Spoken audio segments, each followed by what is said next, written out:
नमस्कार दोस्तों, प्रीपोजिशन अध्ययन के अंतर्गत आज हम लोग पढ़ने के लिए जा रहे हैं प्रीपोजिशन बिहाइंड के बारे में, जिसका कि मतलब होता है के पीछे। और ये के पीछे का जब मतलब होता है तो ये आता है किसी स्थान के लिए। क्योंकि इसका अलग से अध्ययन करना इसलिए आवश्यक होता है क्योंकि जैसे हम लोग देखते हैं बिहाइंड, इसका मतलब कई बार के पीछे फॉर पैलेस, इस स्थिति में यह स्थान का भाव करवाता है। बिहाइंड के पीछे फॉर टाइम, इस स्थिति में यह स्थान यानी कि समय का बोध करवाता है। फिर देखते हैं बिहाइंड के पीछे फॉर हाइड, यहाँ पर यह छिपाव का बोध करवाता है। तो इस स्थिति में जब कभी किसी अमुक वाक्य आदि में जब हम किताब आदि पढ़ते हैं या फिर कुछ और भी करते हैं तो कई बार इस तरह से हमारे मन में असमंजसता की भावना उत्पन्न हो जाती है कि हम किसे क्या समझें। बढ़ते हैं हम लोग इसी के अंतर्गत। पहले क्या देखते हैं, बिहाइंड के पीछे, इसका मतलब स्थान के लिए होता है। जैसे देखते हैं इसका प्रयोग हम लोग कैसे कर सकते हैं, तो my school is behind the temple. इसका मतलब क्या हुआ कि मेरा स्कूल जो है वह मंदिर के पीछे है। जानते हैं टेम्पल का मतलब मंदिर होता है, बिहाइंड का मतलब के पीछे। फिर यहाँ पर इसके बदले में आप और भी कुछ रख सकते हैं। मान लीजिए my school is behind the temple, my house is behind the road, my house is behind the hall. इस तरह से कुछ भी और भी हो सकता है, कंपार्टमेंट आदि, उसको रख करके आप ऐसे वाक्य बना सकते हैं। फिर देखते हैं सी इज बिहाइंड द वॉल। यहाँ देखते हैं इसमें भी यह स्थान का बोध करवा रही है कि कोई लड़की है वह किसी दीवार के पीछे है। फिर देखते हैं there is a pond behind. अब यहाँ पर मैंने स्पेस देकर के छोड़ा है, इसके बीच में आप किसी भी प्रकार के शब्द को एडजस्ट कर सकते हैं और यहाँ पाउंड के बदले भी आप किसी भी प्रकार के शब्द को रख सकते हैं। मान लीजिए इस स्थिति में there is a pond behind my school, मेरे स्कूल के पीछे एक तालाब है। There is a pond behind my house, behind my office, behind church. इस तरह कुछ भी हो सकता है, या पाउंड के बदले भी कुछ भी बदल सकते हैं। मान लीजिए there is a cinema hall behind my house, there is a school behind. इस तरह से कुछ भी आप रख करके वगैरह वगैरह वाक्य बना सकते हैं। फिर देखते हैं यहाँ पर बिहाइंड के पीछे, इसका मतलब फॉर टाइम होता है, यानी कहने का मतलब बिहाइंड आएगा वहां पर समय का बोध करवाएगा। देखते हैं यहाँ पर the train is behind it's time. क्या देखते हैं यहाँ पर बिहाइंड, कहने का मतलब ये कि गाड़ी जो चल रही है वह ठीक अपने समय के पीछे चल रही है। यानी कहने का मतलब ये कि the train is not don't getting late, गाड़ी देर नहीं है। फिर देखते हैं यहाँ पर क्या कि स्कूल विल री ओपन बिहाइंड द टाइम।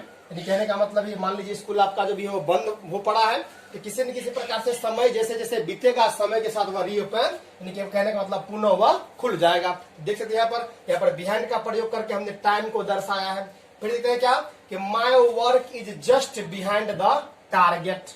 आप जानते हैं टारगेट का मतलब कोई एक मूल बिंदु होता है। जैसे मान लीजिए कि आपके काम जो भी आप कर रहे हैं उसको करने को समाप्त करने का 5 तारीख का टाइम दिया हुआ है, तो आपका टारगेट वहां 5 तारीख का है।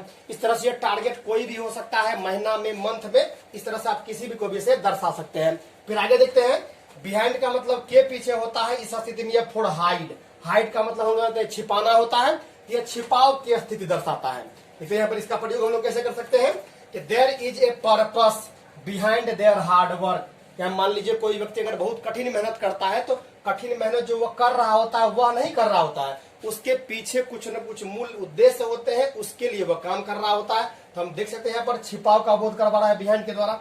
इसके बदले में और भी कुछ रख सकते हैं। मान लीजिए there is a purpose behind their hard work, behind their reading, behind their go to market, behind their go to school, behind their reading, कुछ भी हो सकता है ऐसे। फिर आगे देखते हैं there is a smile behind their weeping face. Weeping face यहाँ पर एक अपने आप में ये एक नाउन है और विपिंग फेस का मतलब हो गया रोते हुए चेहरे। कहते हैं there is a smile behind their weeping face, यानी कोई व्यक्ति रो रहा है लेकिन रोने के पीछे भी एक मुस्कान छिपी हुई है, क्योंकि उसे पता है कि मैं अभी रो करके अगर काम चला लूं तो आगे वाला मेरा जो समय होगा वह हैप्पीनेस हो सकता है। इसीलिए तब इसका प्रयोग कर सकते हैं। इस तरह से अन्य प्रकार के भी अगर कोई इस तरह का छिपाव दिखाना होगा तो इसी तरह से हम कर सकते हैं। फिर आगे देखते हैं हम लोग कि there is a big ghost. Ghost का मतलब भूत होता है या फिर कोई ऐसा व्यक्ति जो अपने मूल रूप को दिखाना नहीं चाहता लेकिन वास्तव में वह ऐसा होता है। तो there is a big ghost behind the gentleman. कोई नेक आदमी है लेकिन उस नेक जो नेक व्यक्ति है वह अपने को तो अन्य लोगों के सम्मुख नेक दिखाता है, लेकिन उसकी जो मनसा है, उसका जो पर्पस है ना, वह बहुत ही, यानी कि कोई विशेष प्रकार का उद्देश्य लोगों को ठेस पहुंचाने वाला या खुद को अधिक से अधिक मात्रा में लाभान्वित करने वाला हो, तो इस स्थिति में इसका प्रयोग करते हैं हम लोग। देखिए there is a big ghost behind the gentleman. कोई नेक आदमी तो है लेकिन नेक आदमी के पीछे कोई बहुत बड़ा शैतान, राक्षस या भूत आदि कहते हैं वे छिपे हुए थे। फिर आप इस अगर एक बार में आप नहीं समझ पा रहे हैं तो एक बार फिर से आप इसको देख सकते हैं। मैं आशा करता हूं ये आपके लिए उपयोगी सिद्ध होगा। अगर आपने अभी तक मेरे चैनल को अगर सब्सक्राइब नहीं किया है तो सब्सक्राइब कीजिए। मैं आपसे वादा करता हूं मैं आपको फर्राटेदार इंग्लिश बोलना, लिखना, पढ़ना सब सिखाऊंगा। Thanks for watching.